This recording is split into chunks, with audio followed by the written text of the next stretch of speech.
Ghost of a Chance. Summer faded into fall. Tiny ice crystals coated pumpkins on their vines. Wind rustled and hustled dead leaves along their way. Branches on trees became bare. The small southern town appeared still and bleak under a cold gray sky, like an old abandoned cowshed, frozen in winter's tracks.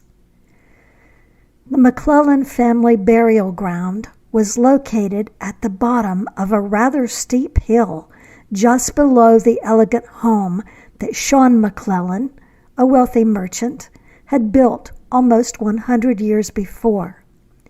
6-year-old Hannah McClellan stood at the French windows on the second-floor landing, her bright blue eyes riveted to the burial ground below. Whenever her Aunt Annie found the girl staring from the window, she'd say things like, "Come away now," or "Your father will be home for dinner soon," and often, "It's a pure waste of time to look. Nobody's there for you to see." Hannah's mother, Lila Wilcox McClellan, was buried in the sacred soil at the bottom of the hill, and Hannah became convinced that one day she would see the mother who died bringing her into the world. She yearned for that moment and dreamed how it would feel to be held in her mother's arms. Each time she stared down from the window at the gravesite, she silently summoned her mother's spirit to come forth and waited faithfully. As usual, at twilight, just before Aunt Annie called everyone to dinner, Hannah stationed herself at the window. What she saw that evening made her heart pound. She peered closer. "Mama?" she whispered. Hannah watched the misty white apparition slowly float up and down and up and down directly in front of Lila Wilcox McClellan's grave. "Dinner's ready," Aunt Annie called, but Hannah didn't answer. She bounded down the stairs. "I'm coming," she repeated over and over in her head as she raced to her mother. It would not be the safest route, but Hannah knew that through the kitchen and down the hall to the back porch was the fastest. At the kitchen entrance, she was forced to come to a halt due to the large, fleshy frame blocking the doorway. "Not so fast, young lady," the woman said. Amanda Greer had been the McClellans' housekeeper since the beginning of time. Hannah attempted to push past, but was stopped by Amanda's extended arm. The housekeeper had extremely strong arms and could hand wrestle just about any man and win. "Dinner's almost on the table. Go wash your face and hands." Amanda was the best cook in the world, and she knew it. Sometimes she allowed Hannah to help her in the kitchen, and if she was in a good mood, she would give Hannah enough dough to make a biscuit man.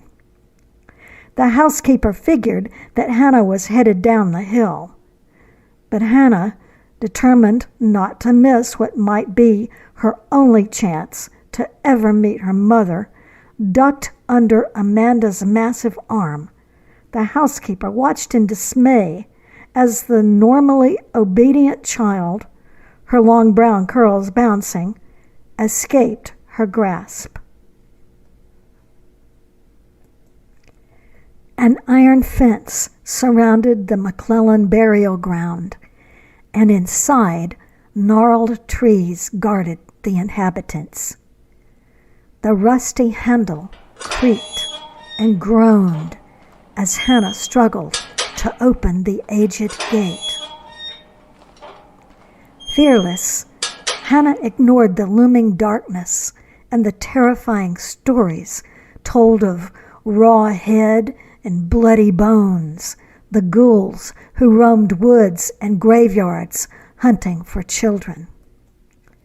After all, Hannah reasoned, according to her father, it was not the dead anyone had to fear, but the living. Out of breath, she finally arrived at her mother's resting place and looked all around, but no one was there. No loving arms waiting to enfold her. Instead, what awaited her were scattered pages of an old yellowed newspaper blowing around in the wind that had begun to whistle and groan. Hannah slumped to her knees, overcome with sadness, realizing at last that it must be true. She would never meet her mother on earth. They all said her mother was an angel in heaven, and that Hannah would have to be content, knowing that her mother loved and watched over her from up above. At the sound of her name, the girl rose reluctantly. A tall, thin figure entered the graveyard. "Let's go eat," her Aunt Annie said, taking the girl's hand. "Running so fast down the hill must have made you hungry. Bet you worked up an appetite." Hannah wiped tears on her sleeve, hoping Aunt Annie hadn't seen them. Although deeply disappointed, Hannah began to feel somewhat better. Dinner with her father, Aunt Annie, Uncle Seth, and the cousins was always filled with lively conversation and laughter. One or more of her cousins almost always fell into a fit of giggles. Walking home hand in hand with her aunt, Hannah began to wonder which mouth-watering delight would be served for dessert.